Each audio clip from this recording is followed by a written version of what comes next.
7h30, c'est l'invité café. Bonjour à toutes et à tous, très bon réveil si vous sortez du lit, très bonne route si vous prenez la direction du travail. Ce mardi matin, nous recevons Monsieur Thomas Pizon, nouveau procureur général près de la Cour d'appel de Papeete. Monsieur Pizon, bonjour. Bonjour. Vous venez de prendre vos fonctions au palais de justice, vous succédez à François Badi qui partira à la retraite. Vous avez déclaré vous inscrire dans la continuité de votre prédécesseur. Ça comprend notamment la lutte contre les stupéfiants. Est-ce que ça veut dire que la situation a empiré en Polynésie ou que l'action menée n'a pas été probante? Non, je ne crois pas qu'on puisse dire que la solution a empiré. Les derniers chiffres sur 2016 ont montré qu'au contraire, la délinquance était légèrement en baisse en Polynésie entre les années 2015 et 2016. En tout cas, inférieure à la délinquance mesurée en métropole. Donc ça, c'est la bonne nouvelle. En revanche, il y a des points de vigilance sur lesquels il faut être, comme le nom l'indique, vigilant. Notamment, j'en vois deux principaux. Ce sont les violences intrafamiliales, les violences conjugales, qui sont plus importantes en nombre qu'en métropole, il faut le dire. Et puis, la délinquance juvénile. Alors, la délinquance juvénile, parce que la population en Polynésie est très jeune, et ça, c'est plutôt une chance pour le territoire, je trouve. Mais aussi protéger les plus jeunes, parce qu'ils peuvent être délinquants, mais ils peuvent être victimes. Et par rapport à ces deux sujets, j'ai eu l'occasion de le dire, c'est le problème aussi des produits stupéfiants, des produits addictifs qui viennent booster, si je peux me permettre cette expression, ces infractions. C'est-à-dire que dans les faits de violence, on se rend compte que parfois, même souvent, les auteurs commettent ces faits-là, soit sous l'emprise de l'alcool ou des stupéfiants. Et pareil aussi pour la délinquance routière, puisque j'ai découvert, en prenant mes fonctions, qu'en 2016, il y avait eu 27 tués, si les chiffres qu'on m'a donnés sont exacts, contre 17 en 2015, qui paraît beaucoup. Et on voit que dans ces accidents, malheureusement, la plupart du temps, les personnes qui conduisaient étaient sous l'emprise de l'alcool et ou de stupéfiants. Selon vous, donc, le trafic de stupéfiants peut amplifier les effets de violence intrafamiliale, de délinquance juvénile et de délinquance routière? Oui, je pense que c'est un élément, mais malheureusement qu'on connaît déjà en métropole.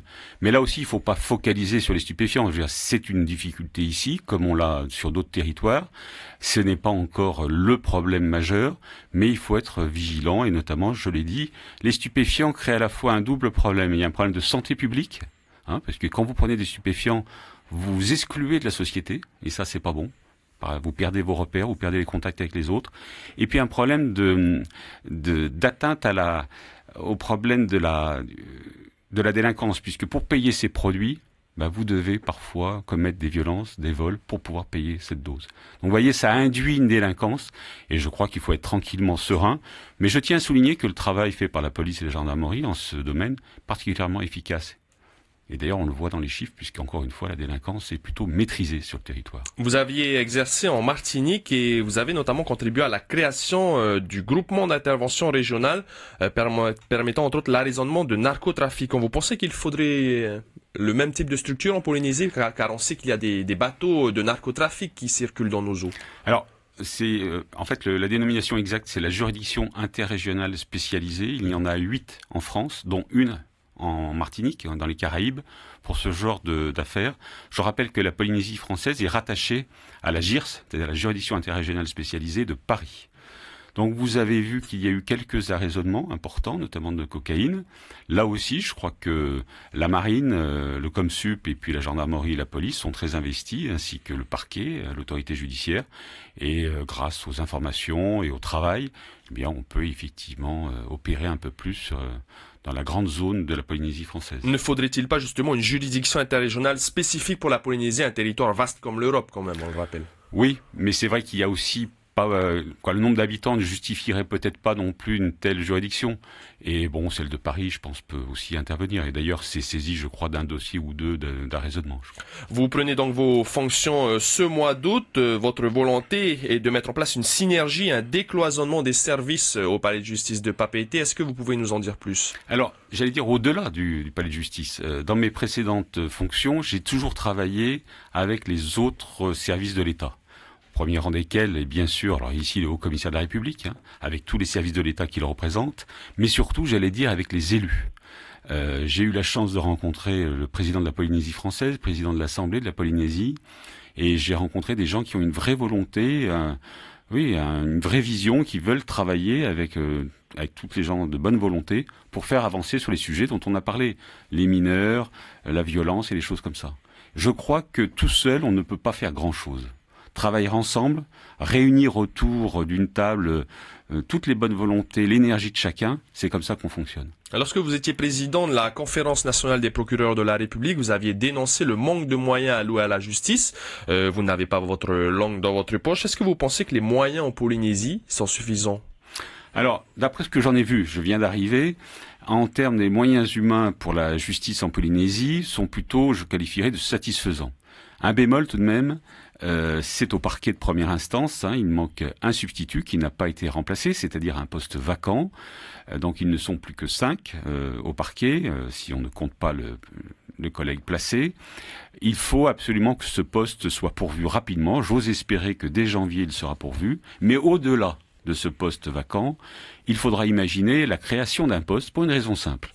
C'est que la montée en puissance du centre de détention de Papeari nécessite un travail beaucoup plus important pour le siège et pour le parquet, et il faudra prévoir un élément supplémentaire. D'ailleurs, je rappelle très rapidement que l'inspection qui était passée il y a quelques années avait déjà dit qu'il fallait créer un poste supplémentaire au parquet de première instance. Justement, parlons de cette prison de Tatoutou qui est désormais ouverte. Les petites peines, celles de moins de 2 ans à l'époque, n'étaient pas exécutées. Quelle est la situation aujourd'hui pour les petites peines justement et par rapport à ce centre de détention?